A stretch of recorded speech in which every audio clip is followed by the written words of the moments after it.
Mapagpalang araw po sa inyong lahat. Ngayon po ay araw ng Biyernes, ika-5 ng Abril. Pakinggan po natin ngayon ang mabuting balita ng Panginoon. Unang pagbasa. Pagbasa mula sa mga gawa ng mga apostol. Noong mga araw na iyon, nagsasalita pa sina Pedro at Juan tungkol sa kanilang pinagaling nang dumating ang mga saserdote, ang kapitan ng mga bantay sa templo at ang mga Saduseyo. Galit na galit sila sa dalawang apostol sapagkat ipinapahayag nila sa mga tao na si Jesus ay muling nabuhay at ito ang katunayan na muling mabubuhay ang mga patay. Kaya't dinakip nila ang dalawa, ngunit ikinulong muna hanggang kinabukasan sapagkat gabi na noon. Gayunman, marami sa nakarinig ng kanilang pangangaral ang sumampalataya kay Jesus at umabot sa 5,000 ang bilang ng mga lalaki.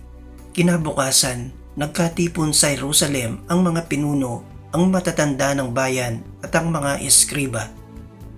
Kasama nila si Anas na pinakapunong saserdote, si Caifas, si Juan, si Alejandro at ang buong angkan ng pinakapunong saserdote.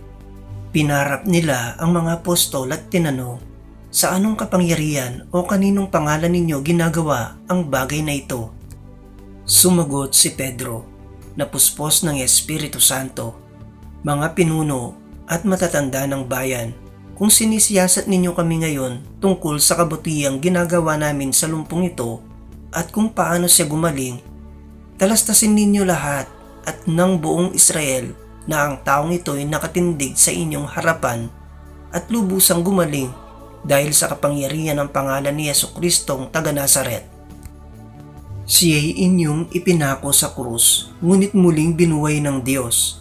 Ang Jesus na ito, ang batong itinakwil ninyong mga tagapagtayo ng bahay, ang siyang naging batong panulukan. Kay Jesucristo lamang matatagpuan ang kaligtasan, sapagkat sa silong ng langit, ang kanyang pangalan lamang ang ibinigay ng Diyos sa ikaliligtas ng tao." Ang salita ng Diyos. Salamat sa Diyos. Salmong tugunan.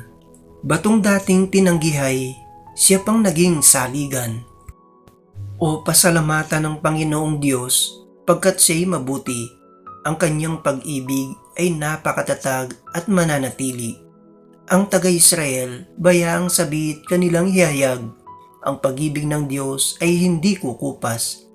Lahat ng may takot sa Panginoong Diyos dapat magpahayag, ang pag-ibig niya'y hindi magwawakas. Batong dating tinanggihay, siya pang naging saligan. Ang batong natakwil ng nangagtatayo ng tirahang bahay, sa lahat ng bato'y higit na mahusay. Ang lahat ng ito, ang nagpamalas ay ang Panginoong Diyos. Kung iyong mamasdan ay kalugod-lugod, o kahanga-hanga ang araw na itong ang Diyos ang nagbigay, tayo ay magalak, ating ipagdiwang. Batong dating tinanggihay, siya pang naging saligan. Kami ay iligtas, tubusin mo, Poon, kami ay iligtas, at pagtagumpayin sa layunit hangad. Ang pumaparito sa ngalan ng Poon ay pagpapalain. Magmula sa templo, mga pagpapalay kanyang tatanggapin, ang Poon ng Diyos. Batong dating tinanggihay, siya pang naging saligan. Aleluya, aleluya. Araw ngayong gawa ng Diyos, magdiwang tayo ng lubos. Purihin ang manunubos. Aleluya, aleluya. Ang mabuting balita ng Panginoon ayon kay San Juan.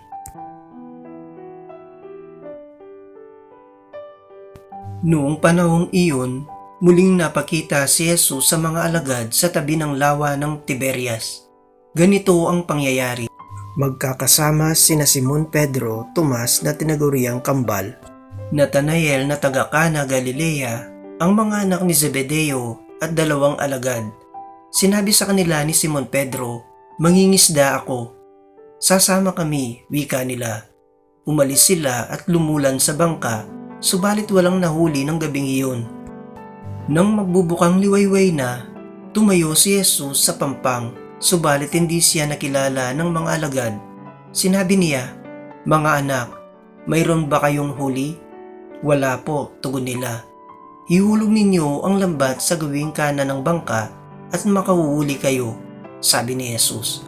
Inihulog nga nila ang lambat at hindi nila ito mahila sa dami ng huli. Sinabi kay Pedro ng alagad na minamahal ni Jesus, "Ang Panginoon iyon." Nang marinig ito ni Simon Pedro, siya'y nagsuot ng damit sapagkat hubad siya at tumalon sa tubig. Ang kasama niyang mga alagad ay sumapit sa pampang, sakay ng munting bangka, hila-hila ang lambat na puno ng isda. Hindi sila gaanong kalayuan sa pampang, mga 70 metro lamang. Pag-ahon nila sa pampang ay nakikita sila roon ng mga baga na may isdang nakaihaw at ilang tinapay. "Magdala kayo rito ng isang isdang nahuli ninyo," sabi ni Jesus. Kaya't sumampa sa bangka si Simon Pedro at hinila sa pampang ang lambat na puno ng malalaking isda, 153 lahat. Hindi napunit ang lambat kahit gaano karami ang isda. "Hali kayo at mag-almusal tayo," sabi ni Jesus. Isa man sa mga alagad ay walang nangahas magtanong sa kanya kung sino siya, sapagkat alam nila na siya ang Panginoon. Lumapit si Jesus, kinuha ang tinapay at ibinigay sa kanila, gayon din ang isda. Ito ang ikatlong pagpapakita ni Jesus sa mga alagad pagkatapos na siya'y muling mabuhay. Ang mabuting balita ng Panginoon. Pinupuri ka namin, Panginoong Hesukristo.